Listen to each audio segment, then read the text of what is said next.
Ini saya coba untuk berbagi dengan eh, Bapak Ibu sekalian tentang rekonsiliasi. Saya memilih eh,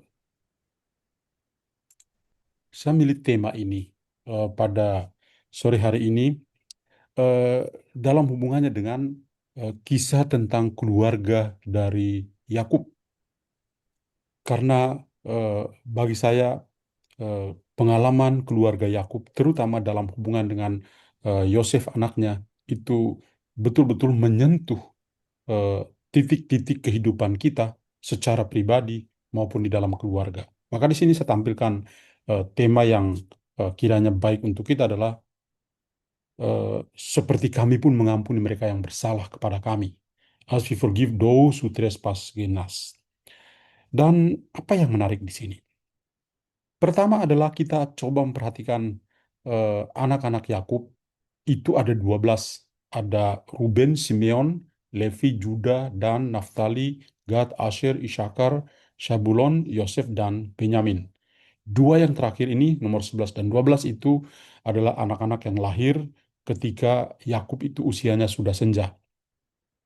Sedangkan mereka yang lain itu sudah lebih besar dan pekerjaan mereka adalah sebagai gembala.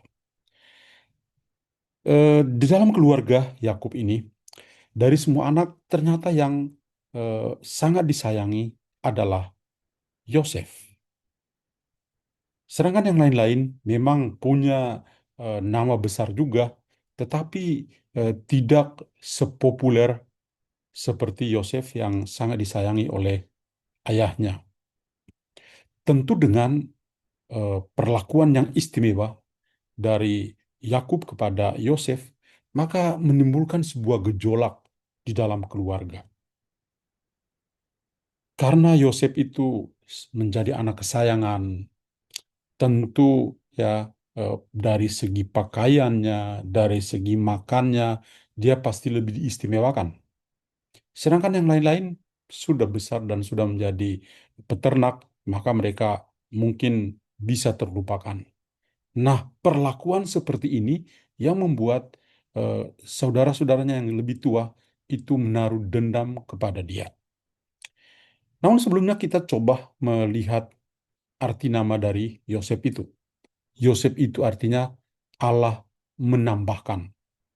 Nama ini memang sangat bermakna karena kita kalau melihat sosok Yosef, sebentar kita akan lihat, tapi coba Yosef yang lebih akrab dengan kita adalah Santo Yusuf, suami Bunda Maria. Memang Allah menambahkan hal-hal yang istimewa di mana dia memiliki kebajikan untuk memperhatikan Yesus dan juga Bunda Maria dalam konteks keluarga kudus di Nazaret. Kalau dalam konteks Yosef, anak dari Yakub, kita bisa lihat misalnya gambar yang saya tampilkan di sini. Ya, eh, benar-benar dengan pakaiannya, dengan wajahnya, itu menunjukkan sosok yang sangat berbeda. Dan secara spiritual kita bisa mengatakan ini benar-benar Allah yang menambahkan. Dan tadi saya katakan bahwa dia adalah anak kesayangan dari Yakub, sehingga menimbulkan ya rasa benci dari kakak-kakaknya kepada dia sebagai seorang adik. Perbuatan baik yang ditunjukkan oleh Yosef adalah availability, kesiapsediaannya. Ketika ayahnya meminta, kakak-kakakmu ada di padang sedang menggembalakan ternakku. Silakan pergi dan antarlah makanan kepada mereka. Dia tanpa berpikir yang lain-lain, dia langsung membawa makanan untuk memberikan kepada kakak-kakaknya yang sedang bekerja. Ternyata kakak-kakaknya itu sedang bergosip di sana. Oh, ternyata papi itu nggak adil ya.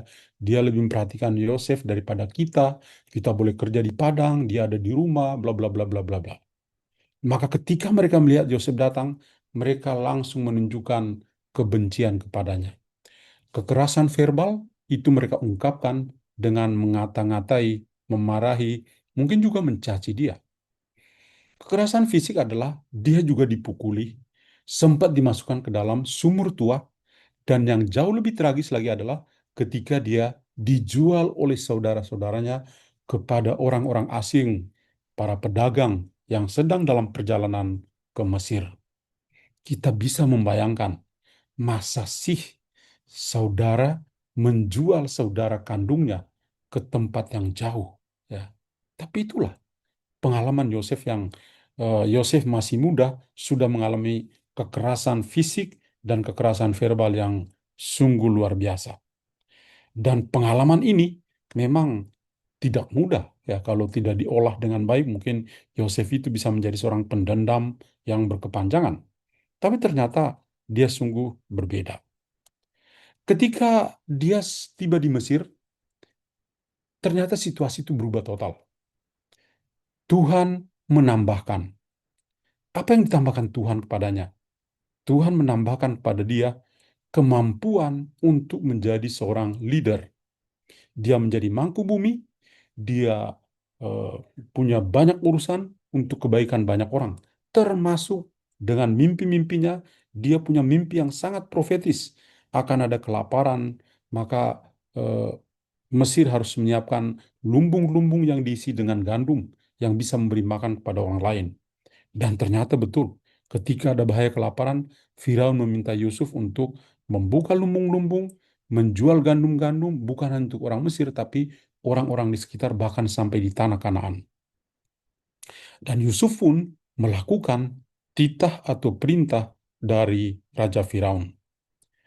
Dan ini juga menjadi momen yang sangat indah, karena dari gandum dia bisa berjumpa dengan saudara-saudaranya.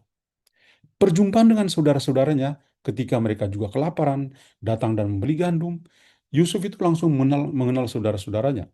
Tetapi dia tidak mau langsung memperkenalkan diri bahwa dia adalah saudara yang sudah dijual, karena pasti akan berakibat secara psikologis. Dia akan emosi dan ketakutan pasti akan menghinggapi atau menguasai saudara-saudaranya. Karena itu dia berbicara dengan mereka, menahan mereka dalam tahanan. Kemudian dia sesekali menangis di kamar sendiri karena mengingatkan kembali bahwa ternyata saudara-saudaranya dulu itu jahat banget, ya. Bisa menjual dia sampai di Mesir. Tapi sekarang dia berhadapan dengan mereka yang lagi kelaparan. Apakah dia harus balas dendam atau berbuat baik? Dan ternyata dia berbuat baik dengan mereka dengan menjual gandum kepada mereka, dan mereka masih bisa survive untuk beberapa saat sampai mereka akhirnya kembali dan membelinya lagi. Dan perjumpaan dengan saudara-saudaranya itu menjadi sebuah rekonsiliasi.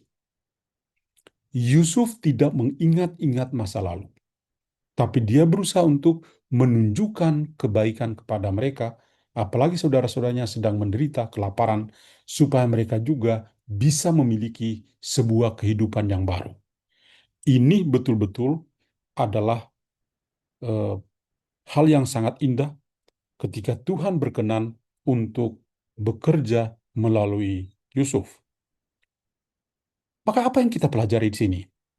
Tuhan itu menambahkan dan juga memampukan kita untuk mampu mengampuni lebih sungguh. Kita belajar tadi dari Yusuf, ya. Ketika dia mengalami kekerasan fisik dan kekerasan verbal, ternyata memang sangat membekas dalam hatinya. Tetapi dia tetap mengingat bahwa kalau saja kejahatan itu lebih menguasai, mungkin akan berbeda cerita. Tapi ternyata Tuhan itu maha baik.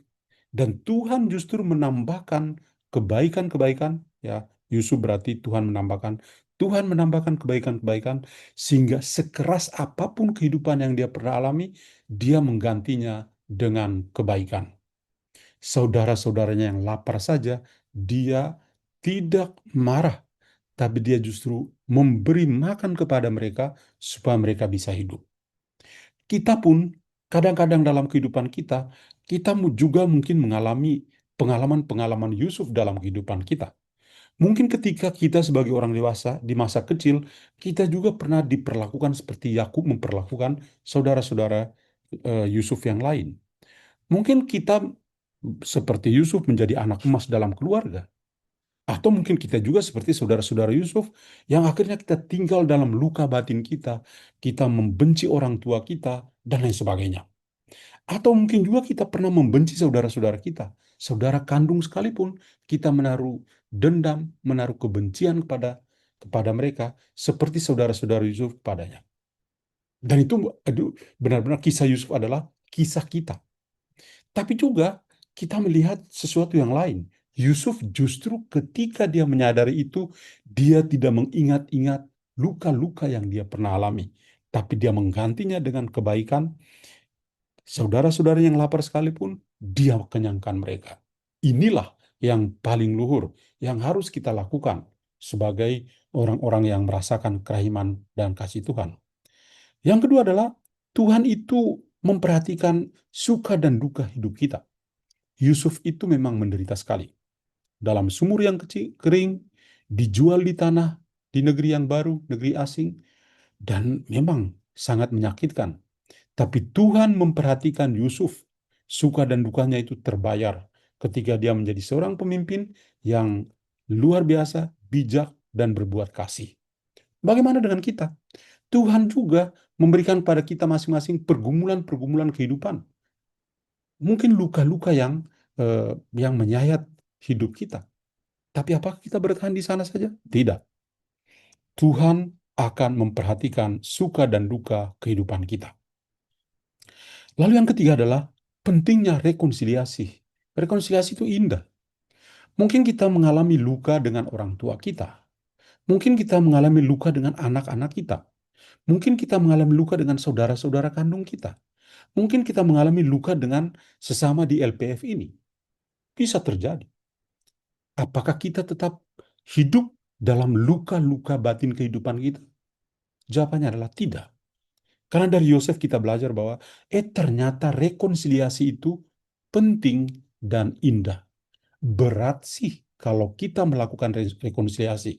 Kalau kita mau berdamai, apalagi dengan orang yang menyakiti kita. Tapi Yesus mengatakan, kasihilah musuh-musuhmu dan berdoalah bagi mereka yang menganiaya kamu. Lalu, apa yang Santa Faustina mau ajarkan pada kita pada hari ini? Lihatlah gambar ini.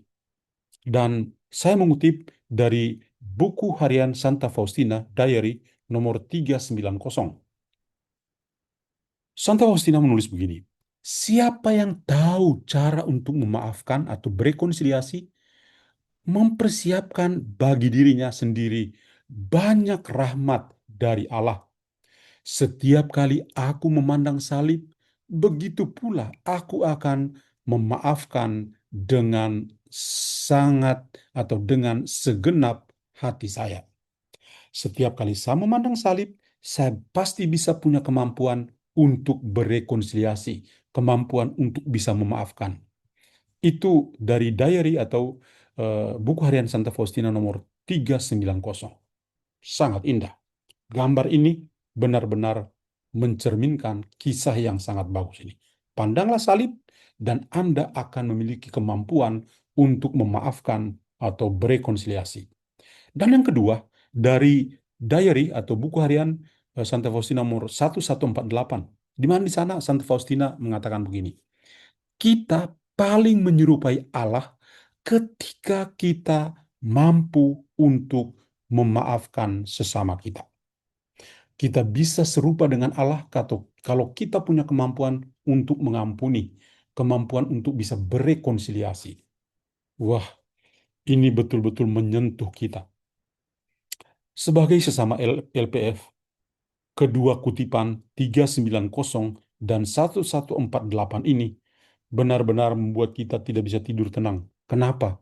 Karena sangat menyentuh kehidupan kita. You mau mengampuni? Pandanglah salib. Mau serupa dengan Allah?